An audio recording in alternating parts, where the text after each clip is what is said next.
Hi hello namaste అస్సలాము అలైకుం సస్రియాకాల్ welcome to my channel frustrated by 96.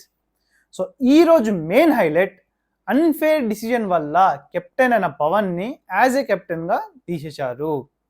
First time అనుకుంటా బిగ్ బాస్ ఆడియన్స్ చెప్తున్న మాట విని ఆడియన్స్ చెప్తున్న ఇన్పుట్ తీసుకొని ఒక డిసిజన్ తీసుకోవడం. మొత్తం బిగ్ బాస్ హిస్టరీలో చూసుకుంటే చాలా ప్లేయర్స్ అన్ఫేర్గా ఆడి కెప్టెన్ అయ్యారు. సంచాలక్ అన్ఫేర్ డిసిజన్ వల్ల కెప్టెన్ అయ్యారు.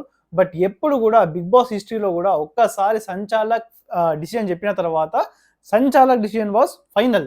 సో ఎప్పుడు దాన్ని రివర్ట్ చేయలేదు. బట్ బిగ్ బాస్ హిస్టరీలోనే ఫస్ట్ టైం అనుకుంటా ఇలా జరగడం, విచ్ ఈస్ వెరీ గుడ్.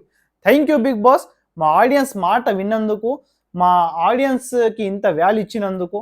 మాకు కూడా అనిపిస్తుంది సో అండ్ సో ఇన్పుట్ ఇచ్చినందుకు మీరు మా మాటని గౌరవించారని. థ్యాంక్ యూ వెరీ మచ్, మేము చాలా హ్యాపీగా ఉన్నాము.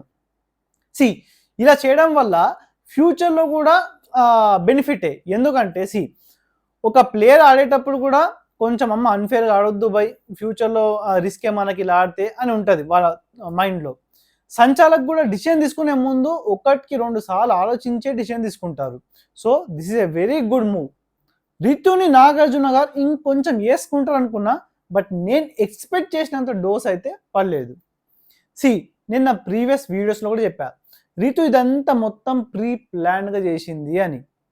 మినిమం 5 మెంబర్స్ టీనెన్స్లో అసలు డిమాండ్ పవర్ని కంటెండర్గా వద్దు అని చెప్పారు. బట్ అయినా సరే రితు ఫోర్స్ చేసి కంటెండర్గా చేసింది. ఈ పాయింట్స్ మొత్తం డిస్కస్ చేశారు నాగార్జున గారు.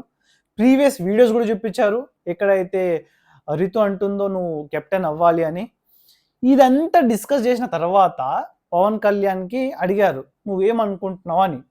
స్టిల్ పవన్ కళ్యాణ్ అసలు తెలుగు బిగ్ బాస్లోనే ఉండో లేకపోతే మలయాళం హిందీ బిగ్ బాస్లో ఉండో ఏమో కానీ, సార్ నాకైతే రితు అలా కావాలనే అన్ఫేర్గా చేసింది అనిపిస్తలేదు అంటుండు. ఏందో మరి ఇది. నాగార్జున గారు డీమన్ పవన్ని అడిగితే, సార్ నాకైతే అన్ఫేర్గా అనిపించింది, ఈ కెప్టెన్సీ తీసుకోండి, నాకైతే వద్దు, కావాలంటే ఇంకోసారి ఫైట్ చేసి అప్పుడు కెప్టెన్ అవుతా అని చెప్పిండు, విచ్ ఈస్ వెరీ గుడ్. ఇక్కడ పవన్కే ఏం ఇష్యూ లేదు, బట్ శ్రీజ చేతికి దురద అనుకుంటా. ఆ దురద వల్ల ప్రతిసారి చేయలేస్తూనే ఉంటుంది. అగ్ని పరీక్షలో నవదీప్ గారు శ్రీజని ఆల్రెడీ వార్నింగ్ ఇచ్చారు.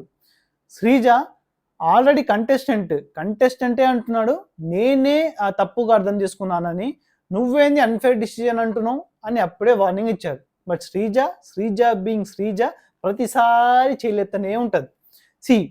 బిగ్ బాస్ అన్నప్పుడు మన పాయింట్ పెట్టాలి, బట్ ప్రతిసారి ఏలు పెట్టొద్దు దాంట్లో. నాగార్జున గారు ఫ్రెండ్లీ హోస్ట్ కాబట్టి చేయలేపిన ప్రతిసారి చెప్పమ్మా అంటున్నారు. ఇలాంటి వాళ్ళకి నాగార్జున గారు సల్మాన్ ఖాన్ హోస్ట్ ఉంటేనే కరెక్ట్గా సెట్ అవుతారు. నాగార్జున గారు మీరు వీకెండ్లో వచ్చి ఈ కామనర్స్ మీద ఇంత టైం వేస్ట్ చేయకండి అసలు ప్లీజ్. ఎందుకంటే వీళ్ళకి ఎన్నిసార్లు చెప్పినా కూడా మట్టి బుర్రలు వీళ్ళవి, అస్సలు వినరు, వాళ్ళదే కరెక్ట్ అంటారు. లాస్ట్ టైం వచ్చినారు, హరిత హరీష్కి ఎంత మంచిగా ఎక్స్ప్లెయిన్ చేసినారు, 2 సార్లు వీడియో చూపించినారు, హౌస్ మేట్స్తో చెప్పించినారు, బయట ఉన్న ఆడియన్స్తో చెప్పించినారు. అయినా సరే హరిత హరీష్ వాజ్ లైక్ నేనే కరెక్ట్ మీరు రాంగ్, ఇదే యాటిట్యూడ్లో ఉండే. ఈరోజు ప్రియా బర్నీ టాస్క్ ఆడేటప్పుడు బర్నీ మైండ్లో ఏం నడుస్తుందో కూడా ప్రియానే చెప్తుంది.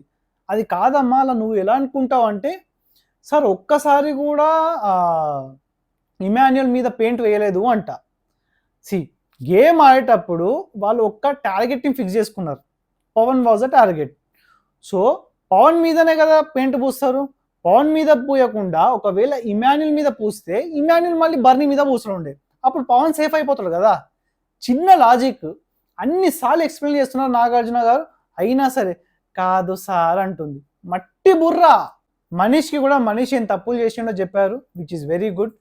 మనీష్ లాస్ట్ వీక్ ఇమాన్యుయల్ ముందు ఏడుస్తూ అన్న గలీజ్ గాలన్న చిల్లర్ గాళ్ళు గలీజ్ గేమ్ ఆడుతున్నారు అని చెప్పిండు. అసలు నేను అక్కడ ఇక్కడనే ఉంటా, వాళ్ళ ఫుడ్ తినా ఇక్కడనే తింటా అని చాలాసేపు అది ఇది చెప్పిండు. మరి ఇంత చెప్పినోడు వాళ్ళు నామినేట్ చేసిందా అంటే అది కాదు. ఈరోజు మళ్ళీ అదే గొడవ, నేను ఏం చేసినా నన్నే పిన్ పాయింట్ చేస్తున్నారు, ఫ్రూట్స్ తిన్నా కూడా పిన్ పాయింట్ చేస్తున్నారు, ఏం తిన్నా కూడా పిన్ పాయింట్ చేస్తున్నారు అంటుండు. నీకు ఏమైనా నచ్చకపోతే డైరెక్ట్గా వాళ్ళకి చెప్పాలి, అప్పుడు చెప్పలేకపోయావు, అట్లీస్ట్ నామినేషన్లో అయినా చెప్పాలి, అప్పుడు కూడా చెప్పలేదు. సో నాగార్జున గారు ఈ పాయింట్ని హైలైట్ చేసి చెప్పారు, which is very good. Nagarjuna గారు తనుజని లేపి క్లాప్స్ కొట్టారు. నేను ఎందుకు క్లాప్స్ కొడుతున్నానో నీకు అర్థం అవుతలేదు కదా, నీ ఆట కూడా మాకు అర్థం కాలేదు అన్నారు.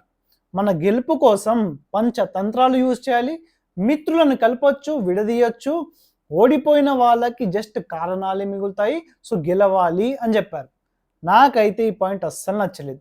ఇక్కడ తనుజ తన వల్ల ఎంత అయితే అంత స్ట్రెంగ్త్ పెట్టి నిజాయితీగా ఫేర్గా గెలుద్దాం అనుకుంది. ఇక్కడ గెలిచామా ఓడిపోయామా అనేది ఇంపార్టెంట్ కాదు, ఎలా ఆడాము, మనం ఎలా ఆడాము అనేది ఇంపార్టెంట్. పవన్ అన్ఫేర్గా ఆడి గెలిచాడు. ఇప్పుడు ఏం లాభము? రెస్పెక్ట్ లేదు, ఇప్పుడు కెప్టెన్సీ కూడా లేదు.